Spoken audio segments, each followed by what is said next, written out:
Yemeni Mandi the best. Yemeni the best Mandi. Yan, nandito, bumalik na naman tayo sa Al-Mandi, Al-Magbi, ano. Ito yung the best talaga eh. Tapos yung yogurt nila dito, yung malabnaw. Yan o.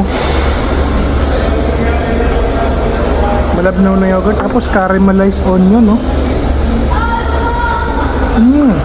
Yung sabaw nila, huwag nyo na masyado kasi hindi siya ganun kasarap, pero hindi rin naman pangit, pero mas pangit lang ng konti sa akin. Okay na rin yung sabaw, pampainit ng tiyan, pampaluwag para marami kang makain. Tapos yung kanilang, hindi ko na talaga tawag dito, tomato sauce.